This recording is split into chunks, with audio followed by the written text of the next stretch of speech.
Hello and welcome to May.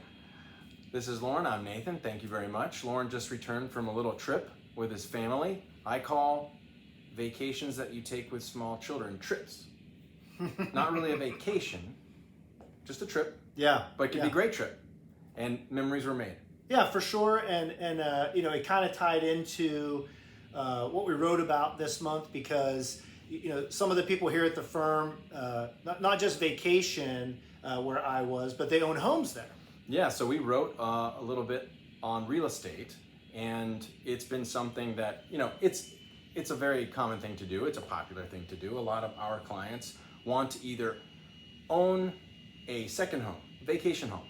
They want to own a place to go visit sometimes, but then maybe rent it out part of the time. Yeah, that's right. Or they may purely own rental property and want to accumulate more. And we want to help them do that in the most financially prudent way? Yeah, exactly right. Yeah, I mean, I know. To steal your. That's right. That's right. I know that we don't want to regurgitate what we already wrote in the article, but I think there's a lot more intricacies in doing any of those things because it's a passion, it's exciting, and it's easy to get caught up in the emotional component of buying real estate.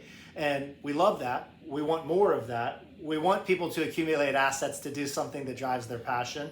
But we also want to make sure that we're helping them figure out what the cost-benefit analysis is. They're going in with their eyes wide open, right? So let them know that there's differences between getting a vacation home and using that as a second home, and what's the best way to purchase that? With cash from my portfolio? Should I finance that? Are there advantages? Are there tax benefits? Right. Well, yes, there may well be tax advantages to doing that, but there are going to be different advantages to owning a property that you use yourself and then rent out part of the time. So you're not going to be able to have the same advantages. They're going to be a little different there. And then as opposed to having a pure rental property where, hey, I own a rental property in Lawrenceville and I want to get another one.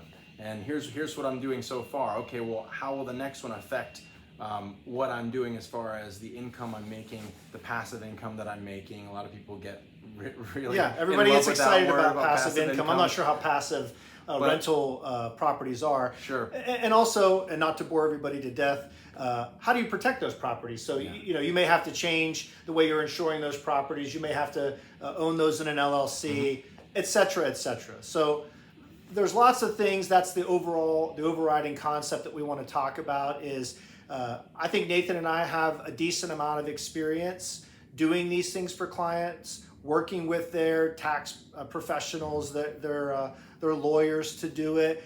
We also want everybody to know that there's resources within the firm that we can tap into. So we work for you, and so do they. Yeah, and it might not just pertain to real estate. We wrote about real estate because that's a very common thing. And I've personally had 3 clients that we were just talking before this earlier. I've had several clients in the last couple of months come to me with, hey, we're doing this, we're doing that. We want a vacation home, we're doing another rental property, etc. And our job when we hear that is to run the numbers, show them kind of how that fits in the context of their plan, how that's going to affect things, what's the best way to accomplish it. But it's not just real estate. It could be, I want to purchase a business. Sure. How does that work? Yeah, or sell a business. Or I want to sell a business, which is actually probably what we've experienced, probably more common. That's right. Yeah, and then how do I deploy those assets, or how do I find the next opportunity? Because maybe I'm a serial entrepreneur. Right. I want to do this again, but I need to transition from this one. What's the best steps? What's the first step? How do I take that first step? And so if we're not familiar with that specific instance, we have the resources within the firm and outside the firm from our connections to introduce the folks that do and to help them in the best way possible. Yeah. So, Nathan and I talked about this, and as everybody knows, I'm sensitive New Age 90s guy. And really, to me, it's about, why do you want to do this, right? Is it a passion project? Is it a bucket list thing? We're excited for you. We want to make sure that you're doing those things. You're accumulating assets for a reason. I hope you figured out that reason. If you haven't, maybe we can have some deeper conversations about what those things can be and expand your mind about that you can do them and how we can help. Right. Maybe we take some stress away from those decisions and streamline the process of you doing it. Yeah, and that's part of us discovering your why. Discovering, okay, why are you doing this? Well, you are accumulating resources. your portfolio is doing X over time, and it will do that over time. And then what are you going to use those for? Correct. So you just went away on a trip with your family. That's a memorable experience that you're going to have forever, and you did that.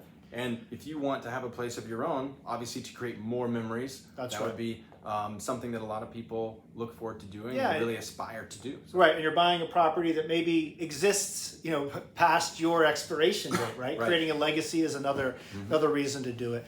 So again, we want you to reach out to us. We try to stay in touch with you as much as we can to figure out what's going on in your lives, but there's definitely times where we're not in constant contact. I'm not sure you would want that anyway from us, but if there's something big you have on the horizon, talk to us about it. We want to make those dreams turn into reality. I think financial freedom and independence really means being able to do what you want to do, not being stuck in a circumstance that you can't change. Yeah, controlling your own time. Absolutely. Wake up in the morning and you say, here's what I want to do today, and here's who I want to do that with and where I want to do it, and then you make that happen. And so we want to help you achieve those things. And so if part of that is real estate, great. If part of that is pursuing a passion project, getting involved owning a business, or if it's shifting from that, owning a business and doing something different, we want to help you accomplish those things.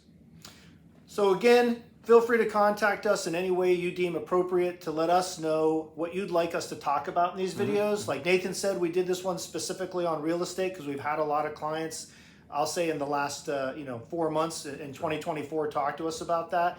But the more feedback we get, the better we can make these videos, and we want to do those. So we're talking to conversations and questions that you're having, because if you're having those, it's highly likely that somebody else in our circle is having those as well.